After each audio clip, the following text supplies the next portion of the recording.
যৌবনের হেফাজত করা অর্থ এটা নয় যে যৌবন কম ব্যবহার করবে। শরিয়া ভিত্তিক আদর্শ নিকা ব্যুরো ও কনসালটেন্ট প্ল্যাটফর্ম আইডিয়াল ম্যারেজ ব্যুরোর প্রতিষ্ঠাতা মুফতি মামুনুর রশিদ কাশেমীকে গ্রেফতার করা হয়েছে। রোববার বিকেল ৩টার দিকে ঢাকার আটিবাজারের বাসা থেকে তাকে গ্রেফতার করা হয়। কেরানীগঞ্জ মডেল থানার ওসি মনিরুল হক গণমাধ্যমকে এই তথ্য নিশ্চিত করেছেন। ওসি জানান, গত পরশু কাশেমের স্ত্রী তামান্না খাতুনের পক্ষে তার মামি আন্না পারভিন বাদী হয়ে কেরানীগঞ্জ থানায় নারী ও শিশু নির্যাতন দমন আইনে একটি মামলা করেছিলেন। সেই মামলায় আজ তাকে গ্রেফতার করা হয়েছে। বর্তমানে কেরানীগঞ্জ থানায় পুলিশি হেফাজতে আছেন কাশেমী।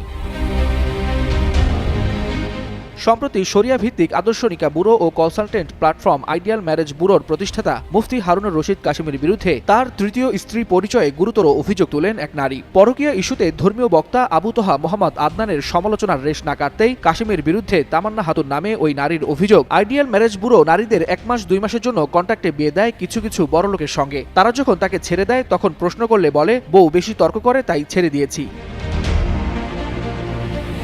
ওই নারীর অভিযোগ, তিনি মুফতি মামুনুর রশিদ কাশেমীর তৃতীয় স্ত্রী। ১০,০০০ টাকা কাবিন দিয়ে গত ১ বছর যাবৎ তার সঙ্গে মৌখিক বিবাহের মাধ্যমে সংসার করছেন। তা নিয়ে তার কোনো সমস্যা নেই। একদিকে নারীদেরকে ঘর সংসার দেবে বলে অন্যদিকে ইচ্ছাকৃতভাবে নারীদেরকে ব্যবহার করে, তাদের সংসার নষ্ট করার পরিকল্পনা করে বলে অভিযোগ করেন ওই নারী।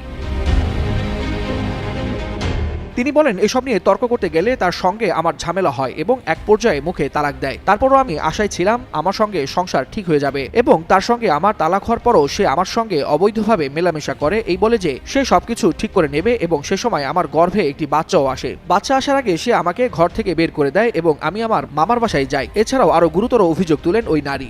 সবার আগে সব খবর পেতে চ্যানেলটি সাবস্ক্রাইব করুন এবং ফলো করে বেল বাটনটি চাপুন।